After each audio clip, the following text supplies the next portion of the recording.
Buenas noches, mi nombre es Juanmi López y les voy a hablar sobre los efectos deterministas y el efecto estocástico. Además, también voy a hablar sobre la composición atómica y molecular del cuerpo humano. Un efecto determinista es aquel efecto biológico que tiene el ser humano al ser expuesto a altas dosis de radiación. Se caracteriza por tener un mecanismo donde mueren demasiadas células, su naturaleza es somática, la gravedad aumenta según la dosis recibida. La dosis de umbral está por encima de la dosis umbral, la cual se dictamina según el tipo de radiación. La aparición puede ser inmediata o en corto tiempo. Algunos ejemplos para este efecto determinista es la quemadura en una radioterapia, como puedes ver en la primera imagen, las cataratas, también producidas por radiación, y la infertilidad. Para el efecto estocástico tenemos que es un efecto biológico que tiene el ser humano al ser expuesto a dosis bajas o moderadas de radiación. Estas se caracterizan por generar mutaciones o daño en el ADN. Su naturaleza puede ser somática y hereditaria cuando afectan a las células germinales. La gravedad no depende de la dosis, no tienen dosis umbral y su aparición puede ser tardía, posterior a la irradiación. Algunos ejemplos para este efecto estocástico es la leucemia, que es la afectación en las células de la sangre, el cáncer de tiroides, también es cuando la radiación afecta la hormona tiroidea, y los tumores cerebrales, que también son a causa de radiación. Para la composición molecular del cuerpo, perdón, atómica y molecular del cuerpo humano, tenemos que el oxígeno es del 65%, pues el oxígeno en el cuerpo humano permite la generación de energía de las células. El carbono tiene el 18%, que constituye casi todas las partes del cuerpo humano, por eso dice que somos seres a base de carbono. Este es un agente de enlace que ayuda a la construcción de cadenas complejas de moléculas. Tenemos que el hidrógeno compone el 9,5%. Este hace parte de la estructura de los carbohidratos, proteínas y grasas y se encuentra en el estómago y ayuda a la digestión de los alimentos. El nitrógeno es del 3,3%. Este ayuda a la constitución de las moléculas orgánicas fundamentales como son las proteínas y los nucleótidos. Está el calcio, compone el 1,5%. Es un mineral que se encuentra en los huesos y en los dientes. El fósforo compone el 1% y es el que ayuda a la conformación de huesos y dientes y también hace parte del ADN y el ARN.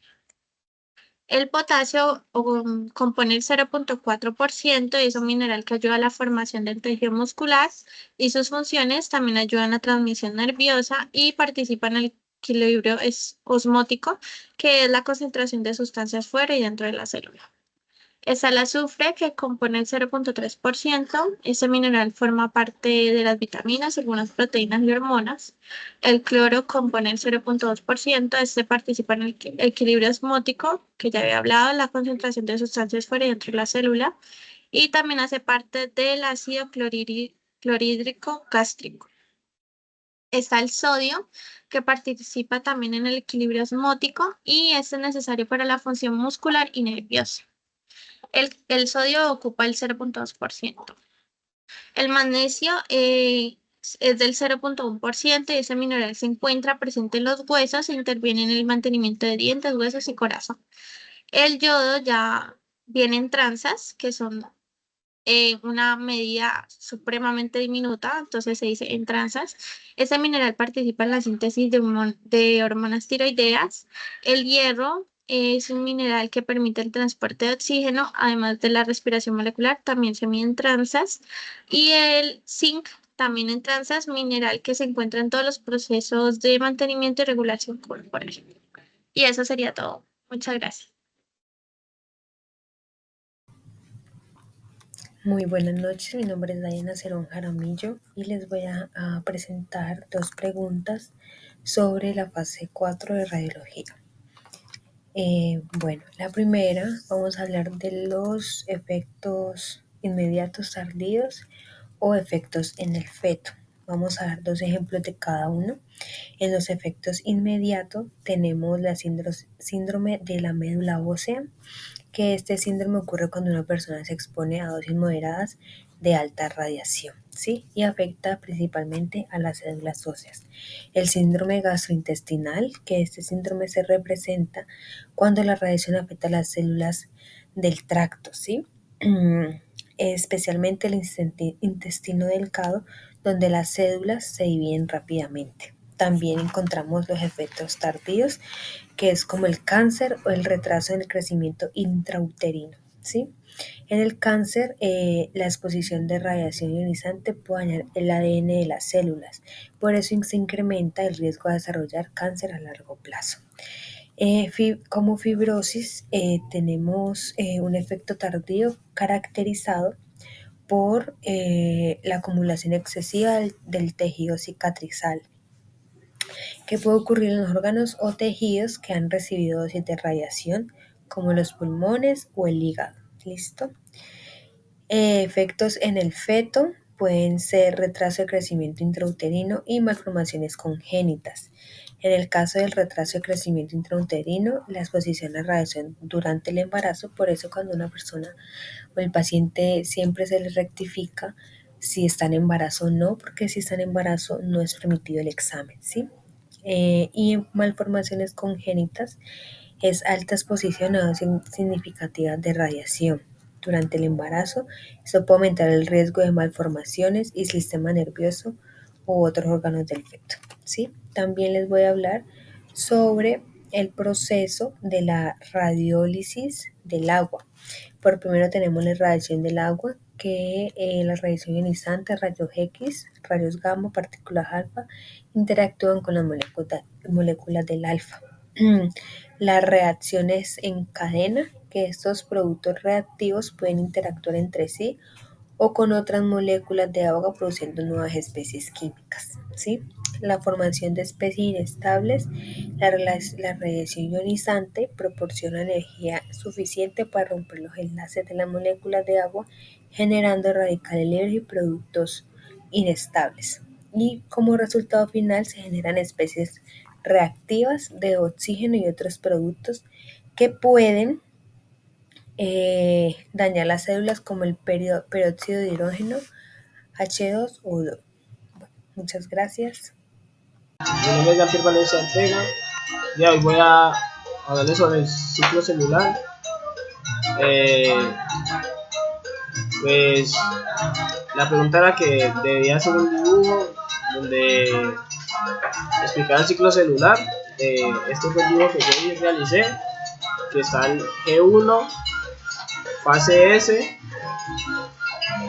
G2 y la M, metasis. Entonces fase 1 es de crecimiento, ¿no? Entonces la característica de la célula, pues que es que pues, en esta fase es que crece, pues que empieza a producir proteínas, pues las proteínas necesarias para la síntesis para realizar el ADN, ¿no?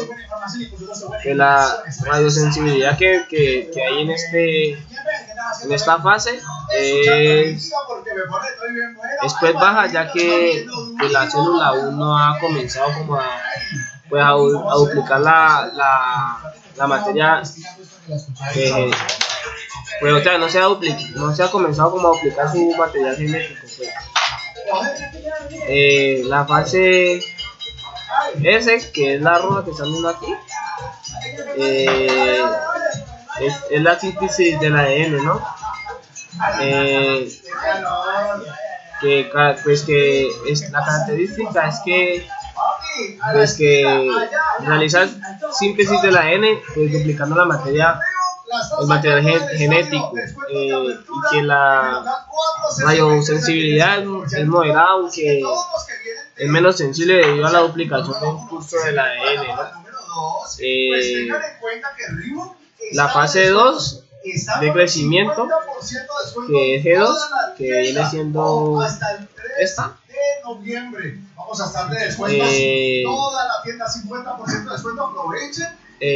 La característica de esta fase es que la célula sigue creciendo de manera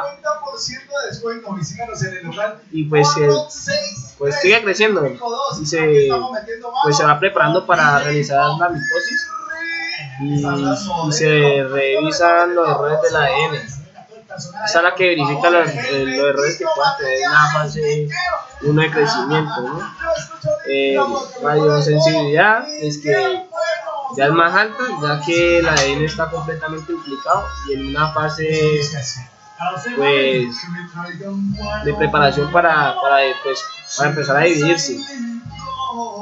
La fase M, que es la mitosis, que está al lado de la fase 2 de crecimiento, o se encuentra casi se encuentran ahí juntas. La característica de estas células es que se divide para formar dos células hijas y pues que la radiosensibilidad es muy alta, ya que es un momento en el que ADN está más expuesto debido a la división de la actividad. En esta distribución refleja como la sensibilidad de cada fase de radiación varía siendo la fase M la más radiosensible y la menos sensible pues es la etapa 1 de crecimiento, que es la G1. Entonces eso es lo primero que les quería explicar. Y el otro punto que me tocó es en qué consiste el síndrome de radiación aguda. Entonces pues les voy a decir en qué consiste. Pues el síndrome de la radiación aguda, la SRA, es un conjunto de síntomas y signos resultantes de una exposición de dosis altas de radiación en un corto periodo de tiempo. Estas condiciones se manifiestan particularmente aquellas radiaciones de proliferación. La gravedad de este síndrome depende de la dosis de radiación recibida, la rapidez de exposición y el tiempo de la radiación. Pues más que todo esto va dividiendo como por fases, pues que en tiempos es en minutos a horas después de la exposición. Los síntomas que presenta, pues la primera hora son pues de minutos a horas. Pues. Son síntomas de náusea, vómitos, diarrea, fatigas, cefalea, fiebre. Estos síntomas pues van variando la intensidad según la dosis recibida y tienden a durar entre horas o pues en algunos casos días. Fase lateante, que es de días a semanas, son horas a semanas después de la fase prodrómica. Pues que las características o los síntomas iniciales desaparecen y la persona puede sentirse temporalmente mejor.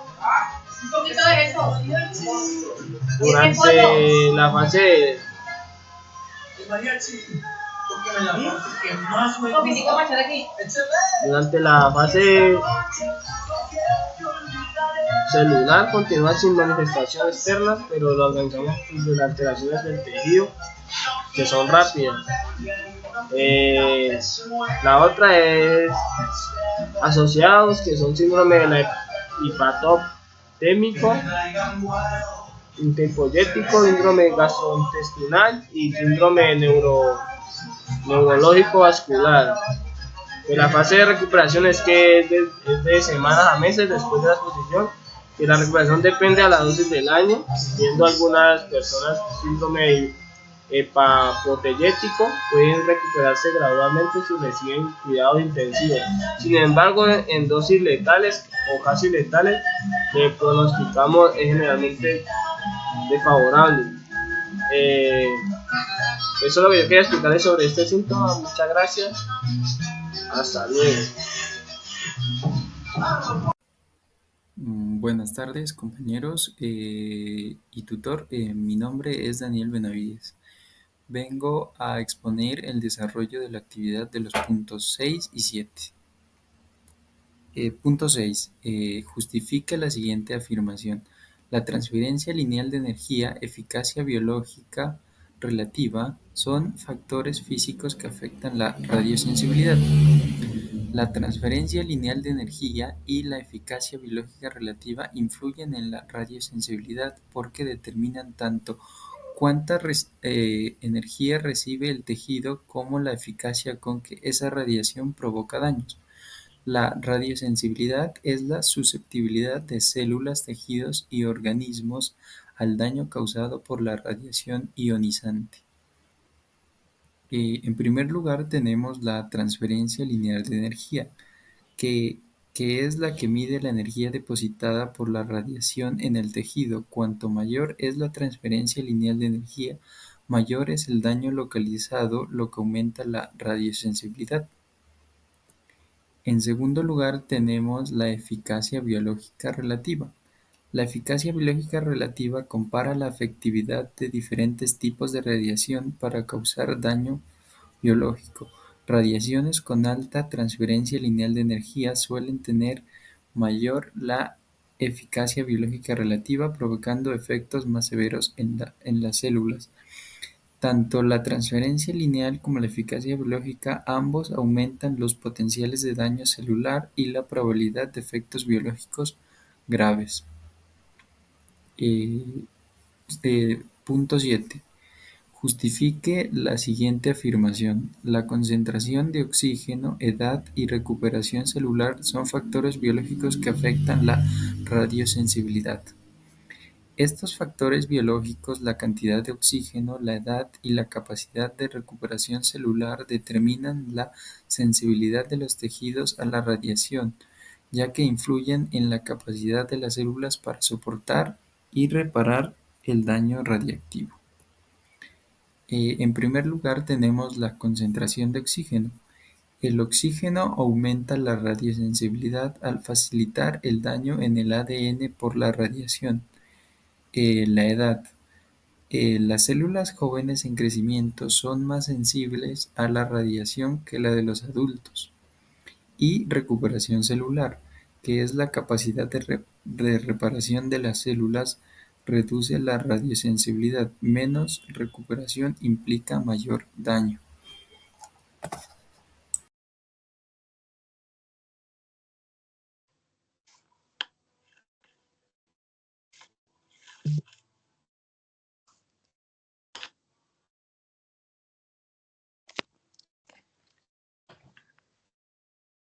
Buenas noches, mi nombre es Nicole Tatiana Marín y voy a exponerles mi tema para el trabajo de radiobiología y radioprotección. A mí me tocó el punto 8, que dice sobre los efectos de la radiación en el ADN. Dibuja y escriba 4 ejemplos de la respuesta a la radiación en dicha macromolécula. La capacidad de estas radiaciones para ionizar los átomos o moléculas origina cambios fisioquímicos en el material biológico. Pueden perturbar el funcionamiento de células, tejidos y órganos e incluso del organismo entero, provocando lesiones y enfermedades que pueden manifestarse al cabo de horas, días o años. La radiación ionizante es un agente físico o con una alta capacidad para dañar. En este nivel se pueden distinguir 2 tipos de acción: la acción directa, que es en la que una macromolécula inestable, por tener los electrones excitados a causa de la radiación, puede romper sus enlaces y escindirse en 2 nuevas moléculas. Se resalta que dicha macromolécula puede ser el ADN del núcleo de una célula, quedando este dañado de forma irreversible. Y la indirecta es en la que se rompen las moléculas de agua creando radicales libres, moléculas creando nuevas sustancias que pueden ser tóxicas para la célula. En este caso, un ejemplo, en caso de reaccionar con oxígeno, producirá peróxido altamente tóxico. Los tipos de efectos biológicos es el efecto determinantista o no enfocástico, que son aquellos que aparecen como consecuencia de elevadas exposiciones a radiación y resultan daños a un número importante de células en las que existe una dosis umbral por debajo de la cual no se producen dichos efectos. Y existen 3 tipos de respuesta de las células a una exposición a radiaciones ionizantes: la muerte de la célula durante la interfase, el fallo reproductivo en el que queda limitado el número de divisiones que se realizan a partir de una célula, o el retraso en la división durante determinado periodo de tiempo. Un ejemplo es que las más radiosensibles son las células indensificadas o inmaduras, o sea, germinales de la médula ósea, de la mucosa intestinal espermatogonias y las más resistentes son las células musculares, neuronas y glóbulos rojos. Los efectos probabilísticos o estocásticos son aquellos que se caracterizan por el hecho de que la probabilidad de que ocurra el efecto dependa de la dosis de radiación, ya que un aumento en la exposición a radiación conduce a un aumento de la probabilidad de transformación de alguna célula del organismo. No obstante, el propio efecto o la gravedad del mismo no depende de la dosis recibida, sino que depende de otros aspectos tales como tipo de radiación, la localización de células potencialmente malignas y las características del individuo expuesto. En general, para niveles bajos de dosis es muy difícil extraer resultados concluyentes de los estudios de efectos y no determina de las radiaciones ionizantes para establecer niveles seguros. Con el fin, se acostumbra a realizar extrapolaciones de los datos obtenidos en estudios de elevadas exposiciones a radiación. Por ejemplo, la gran mayoría de estudios se han realizado a partir de las consecuencias de la exposición de bombas atómicas en Japón durante la Segunda Guerra Mundial, experimentadas con armas nucleares y catástrofes como la explosión de la central de Ucrania. También me tocó describir los efectos de la radiación en útero durante la gestación, preimplantación, orgagénesis, etapa de crecimiento fetal. La radiación puede tener efectos graves en el desarrollo fetal dependiendo de la etapa de gestación y la dosis de radiación absortiva. La preimplantación, el riesgo principal es la muerte del embrión. En los primeros 14 días, el embrión es más sensible de la radiación ionizante. En este periodo, el embarazo puede resistir la radiación sin daños o reabsorberse. En la etapa más sensible, las dosis altas de radiación entre las semanas 2 y 18 del embarazo pueden causar defectos congénitos, especialmente en el cerebro. Los efectos de la radiación en el desarrollo fetal pueden incluir retraso de crecimiento, malformaciones, deterioro de la función cerebral y cáncer. La mayoría de las radiografías para diagnóstico emiten menos de 5 radiaciones, que es la cantidad de los expertos consideran seguros durante el embarazo.